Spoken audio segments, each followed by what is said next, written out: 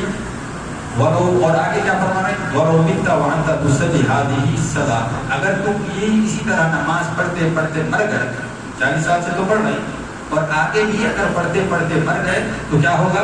لَمِتَّ عَلَىٰ غَيْرِ فِطْرَةِ مُحَمَّدٍ صلی اللہ علیہ وسلم، تم کسی اور دین پر مرو گے، اس دین پر نہیں مرو گے جو محمد رسول اللہ صلی اللہ علیہ وسلم لے کر آئے تھے. صحابی تابعی کو بول رہے ہیں 40 سال سے یہ نماز پڑھ رہے ہیں، یہ پڑھتے پڑھتے اگر مر گئے، تم تو پہلے پڑھے نہیں 40 سال سے، کوئی نماز ہی نہیں ہوئی تمہاری، اور پڑھتے پڑھتے اگر مر گئے تو تم اس کسی اور فکر پہ، کسی اور دین پر مرو گے، وہ دین پر نہیں مرو گے جو محمد رسول اللہ صلی اللہ علیہ وسلم لے کر آئے. پھر انہوں نے فرمایا ثم قال ان الرجل ليخفف ويتم ويحسن، انسان مختصر نماز پڑھ سکتا ہے لیکن اس کو احسن کر کے اچھی طریقے سے پڑھ سکتا ہے.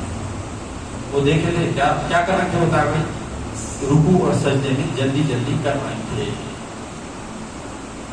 تو کیا بولیے صاحب، تمہاری یہ نماز 40 سال سے پڑھنے کے قبول نہیں ہے، اور اسی نماز کو پڑھتے پڑھتے مر گئے تو تم اسلام پہ نہیں کسی اور مذہب پہ مر رہے ہیں. تو کتنا خشوع اور خضوع کا خیال رکھنا ہے ہم کو نماز میں. آپ کہیں اور نماز پڑھنے چلے جائیں، کیونکہ ہم لوگوں کو الحمد للہ عادت ہے آرام سے رکوع کرنا، پھر رکوع سے آرام سے سجدے میں جانا. اگر آپ اس حساب سے سجدے میں گئے تو امام کو دوسرے سجدے میں پا لیں گے، کیونکہ تیزی سے چل جاتے ہیں. اور ایک چیز کا خیال رکھیے، جب تک یہ محمد رسول اللہ صلی اللہ علیہ وسلم اپنے پیشانی زمین پر سجدے میں ٹکاتے نہیں، صحابہ جھکنا شروع نہیں کرتے تھے. بخاری کے حدیث، سمیع اللہ لمن حمیدہ بول کے امام صاحب کھڑے ہو گئے، تھوڑی دیر سکون سے ٹھہرے گئے، اور آپ صلی اللہ علیہ وسلم سے فرمایا ہر مومنٹ کے بعد آپ کے جوائنٹس نارمل پوزیشن پہ آ جانا، سکون میں آ جانا، موونگ میں رہنا. اور پھر اس کے بعد آپ سجدے میں جاتے تھے اللہ اکبر کہتے ہوئے. تو جب تک کہ آپ کی پیشانی زمین پر نہیں ٹکتی، فرسٹ سب کے جو صحابہ ہے اپنا جھکنا شروع نہیں کرتے تھے. اب سوال ہوا کہ پیچھے والے کیا کریں، سامنے والے تو دیکھ رہے ہیں، بولے پیچھے والے سامنے والے کے جھکنے کے بعد انہوں بھی جھکنا شروع کریں. تو اکثر مساجد میں یہ اس کا اہتمام نہیں ہوتا. اکثر مساجد جلدی رہتے سیدھے میں جانے کی، اور اگر سے امام سے پہلے چلے گئے تو وہی تو معلوم ہے، نبی صلی اللہ علیہ وسلم نے فرمایا اس کا سر یا اس کا چہرہ گدھے کا اللہ نہ بنا دے. اعوذ باللہ. اب یہی معاملہ اگر ہم جا کے کسی غیر کی مسجد میں پڑھیں، آپ کو دوسرا سجدہ ملنا بھی مشکل ہو جاتا. آپ ویٹ کر رہے ہیں کہ امام جو ہے سر ٹکائے تو میں جھکوں. آپ جب جھکنا شروع کریں گے تو ان کا دوسرا سجدہ بھی شروع ہے، سبحان ربی الاعلیٰ سبحان ربی الاعلیٰ اللہ. پھر گئے کہ اللہ خوشبو اور خضوع ختم. تو اس کا اہتمام کرنا بہت ضروری ہے. اللہ سبحانہ وتعالیٰ فرماتا ہے وَاسْتَعِينُوا بِالصَّبْرِ وَالصَّلَاةِ وَإِنَّهَا لَكَبِيرَةٌ إِلَّا عَلَى الْخَاشِعِينَ. اللہ کی مدد طلب کرو صبر اور نماز کے ساتھ، اور بے شک یہ بہت بڑی بات ہے، بہت ہیوی ہے، سوائے متقین کے لیے جو اللہ سے ڈرنے والے ہیں.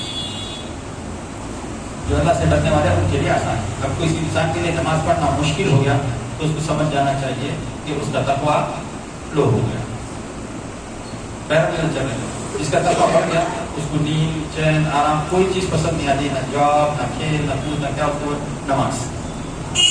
اور آدمی مسلمان ہونے کا دعویٰ کیسے کر سکتا ہے جب وہ نماز کی فکر لے کر اپنی زندگی نہیں گزارتا؟ مغرب کی نماز پڑھ لیے، اب کو معلوم ہے کہ شام تک بیٹھنا ہے تو اب اچھا ٹائم تک چلے، اللہ حیات رکھا تو پڑھ لیے، مر گئے تو مسجد میں چلے گئے، کیونکہ کوئی نہیں بول سکتا میں زندہ نکلنے والا ہوں. اللہ تعالیٰ ہم سب کی عمر لمبی کرے اور ہدایت کے ساتھ گزارنے کی توفیق عطا فرمائے. کیونکہ اللہ سبحانہ وتعالیٰ فرماتا ہے کہ ابن آدم مرنا پسند نہیں کرتا، آدم کو موت پسند نہیں ہے. اور آپ صلی اللہ علیہ وسلم کی فرمایا بوڑھا ہونے پر 2 چیزیں، اور جینا اور پیسے کی خواہش رہتی ہے. انسان بہت سی چیزیں سیکھنی ہے الحمدللہ. تو اللہ سبحانہ تعالیٰ فرما رہے ہیں یہ نماز سے مدد، نماز اور صبر سے اللہ کی مدد حاصل کرو، اور بے شک یہ بہت ہیوی ہے، مشکل ہے سوائے ان کے لیے جو اللہ سے ڈرنے والے ہیں۔ پھر ترمذی اور ابن ماجہ میں معاذ بن جبل رضی اللہ تعالیٰ عنہ سے حدیث ہے کہ انہوں نے اپنی نبی صلی اللہ علیہ وسلم سے پوچھا کہ مجھے کچھ ایسی عمل بتائیں جس کے کرنے سے میں جنت میں داخل ہوں گا۔ صحابہ کی جستجو وہی رہتی تھی کہ کیسا سیکھ لیں جنت میں جا کر، اللہ کی فرما برداری ہو جائے، نبی صلی اللہ علیہ وسلم کی فرما برداری ہو جائے، اللہ اور اس کے رسول صلی اللہ علیہ وسلم کی نافرمانی سے بچے۔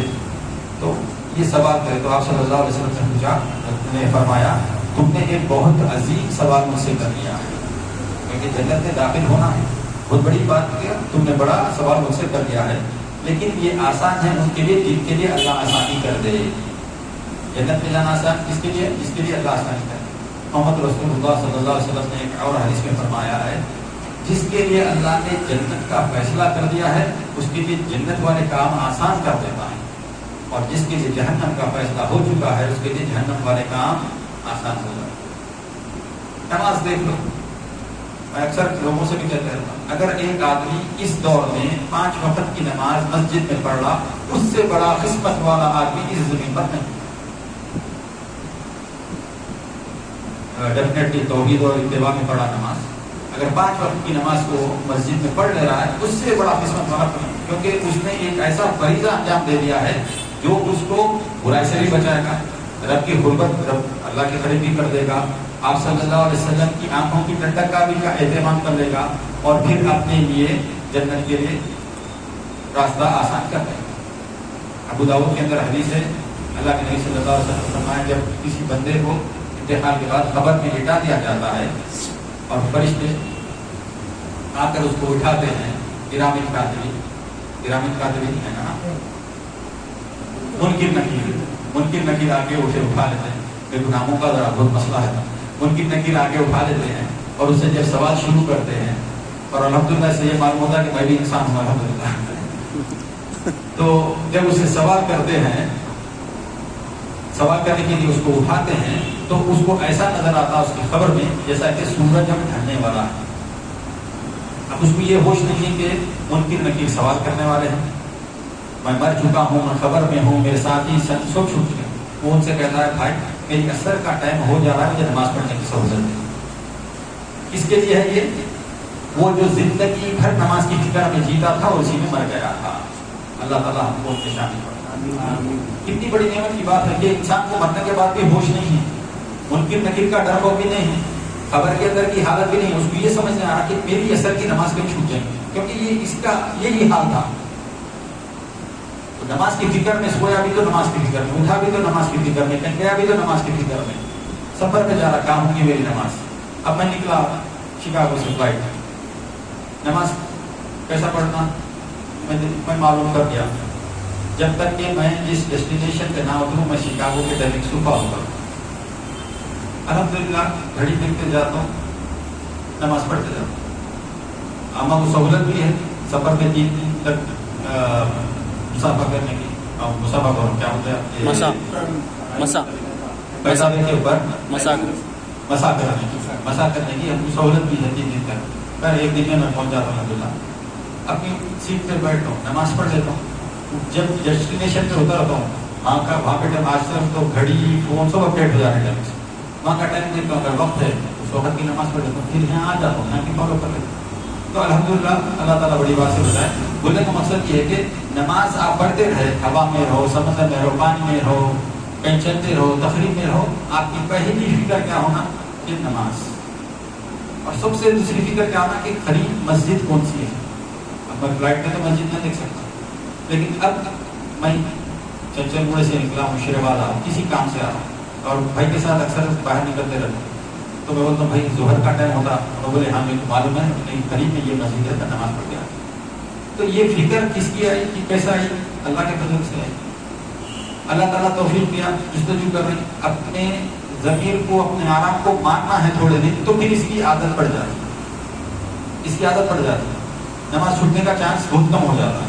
لیکن ایک غفلت آئے گی، دوسری آتی، دوسری سے تیسری آتی، پھر غافلوں میں اعوذ باللہ شمار ہو جاتا ہے۔ تو معاذ بن جبل رضی اللہ تعالیٰ عنہ جب نبی صلی اللہ علیہ وسلم سے پوچھا کہ مجھے عمل ایسا بتائیں جس سے میں جنت میں داخل ہوتا ہوں، تو اللہ کے نبی صلی اللہ علیہ وسلم نے فرمایا تم نے بہت بڑی ہی بات پوچھی ہے، لیکن ان کے لیے آسانی ہے جن کے لیے اللہ آسان کر دے۔ سب سے پہلے کیا کہا؟ تعبد اللہ ولا تشرک به شیئا، ایک اللہ کی عبادت کرو اور اس میں کسی کو شریک۔ ہمیشہ یہ دیکھ لو سب سے پہلی چیز کیا ہے؟ توحید۔ ایک کافر بھی مسلمان ہونے آ رہا تو اس کو یہ نہیں بولتے بھائی دیکھو نماز پڑھنا ہے تم شراب چھوڑ دینا، نہیں، اس کو بولتے تم پہلے کلمہ پڑھ لو پھر دھیرے دھیرے سب چیزیں چھوٹ جائیں گی۔ تو سب سے پہلی چیز ہمیشہ توحید۔ تو پہلی نصیحت اور پہلی چیز جو وہ اللہ کے نبی صلی اللہ علیہ وسلم نے معاذ بن جبل رضی اللہ تعالیٰ عنہ بتائی وہ یہ کہ اللہ کی عبادت کرنا اور اس کی عبادت میں کسی کو شریک نہیں کرنا۔ اور دوسری چیز وتقیم الصلاۃ، نماز قائم کرنا۔ توحید کے فوری بعد نماز آتی ہے، 5 پلرز بھی وہی ہے نا، توحید ہے، اس کے بعد نماز۔ وتؤتی الزکاۃ، زکوٰۃ ادا کرنا۔ اللہ تعالیٰ مسلمانوں کو صحیح طریقے سے زکوٰۃ ادا کرنے کی توفیق عطا فرمائے۔ یہ معاملے میں بھی بہت پیچھے ہو جائے۔ ہمارے پاس ایک مسئلہ آیا تھا، شوہر اور بیوی دونوں جاب کرتے، 9 منتھس تک شوہر کے اکاؤنٹ میں پیسے رہتے، 9 منتھس کے بعد وہ بیوی کے اکاؤنٹ میں کر دیتے۔ بولتے بھائی 7 گزرنے کے بعد زکوٰۃ ہے، میرے پاس تو صرف 9 مہینے تھے۔ بولا بڑی بد نصیبی اور بدبختی ہے تمہاری، تم ہم کو نہیں اس کے ساتھ کھیل رہے ہیں، اللہ کے دین کے ساتھ اور اللہ کے حکم کے ساتھ، اور یہ تم ساتھ لے جانے والے ہو اپنی خبر میں، یا کہ یہ تمہارا مال تمہارے ساتھ زندگی میں ہمیشہ رہنے والا ہے۔ دوسرے پل سارا بزنس اعوذ باللہ ختم ہو گیا، تم روڈ پہ آ گئے، دوسرے پل ہی ہو سکتا ہے۔ مال کی محبت تباہ کر دے رہی مسلمان۔ تو زکوٰۃ ادا کرنا، وتصوم رمضان، رمضان کے روز رہنا، وتحج البیت، یعنی اللہ کے گھر کا حج کرنا اگر سے استطاعت ہو۔ عمر رضی اللہ تعالیٰ عنہ کا قول ہے، انہوں نے فرمایا اگر کوئی مسلمان استطاعت رکھتے ہوئے حج کرے بغیر مر جائے، اعوذ باللہ، اللہ تعالیٰ ہم سب کو ہماری آنے والے نسلوں کو اس وعید سے بچائے، آمین۔ انہوں نے فرمایا مجھے کوئی پرواہ نہیں وہ یہود ہو کر مرے یا نصرانی ہو کر مرے، استطاعت رکھ کر نہیں مرا۔ تو امیر المومنین کا قول ہے کہ وہ یہ تصور کرتے اگر یہ استطاعت رکھ کر بھی حج نہیں کرا تو کیسا مرنے والا ہے؟ یہودی ہو کے مری کا، نسل میں کوئی فکر نہیں ہے۔ اتنی امپورٹنٹ ہے یہ چیز۔ بخاری میں علی رضی اللہ تعالیٰ عنہ سے حدیث ہے، انہوں نے فرمایا نبی صلی اللہ علیہ وسلم نے فرمایا اما اہل السعادۃ فیسرون لعمل السعادۃ، اچھے اعمال اچھے لوگوں کے لیے اللہ تعالیٰ آسان بنا دیتا ہے، اور وہ اما اہل الشقاوۃ فیسرون لعمل الشقاوۃ، اور برے اعمال برے لوگوں کے لیے آسان کر دیتا ہے۔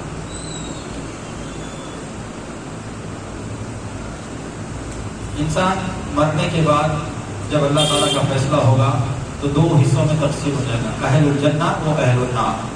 جنتی جنت میں چلے جائیں گے، اللہ تعالیٰ ہم سب کو ان میں شامل کرے، ہمارے والدین کو، ہماری اولادوں کو، آنے والی نسلوں کی اللہ حفاظت کرے، ان کو جنتیوں میں شامل شمار فرمائے، آمین یا رب۔ اور جہنم میں چلے، کوئی تیسرا راستہ نہیں ہے۔ اللہ تعالیٰ ہم سب کو جہنم اور جہنم کے عذاب سے ہم سب کی حفاظت فرمائے۔ تو اب جنتی اور جہنم کے بیچ میں انٹریکشن ہونے والا ہے، ایک دوسرے سے بات بھی ہونی جنتی اور جہنمی کے بیچ، اور اللہ تعالیٰ سورہ مدثر کے اندر وہ منظر بیان کر رہے تھے کیسا ہونے والا ہے۔ انل مجرمین، یعنی مجرمین سے مجرمین کہیں گے، ماں مجرمین سے کہا جائے گا، یعنی جنتی جہنمی سے کہیں گے ماں سلککم فی سقر، کیا وجہ تھی کہ تم جہنم میں آ گئے؟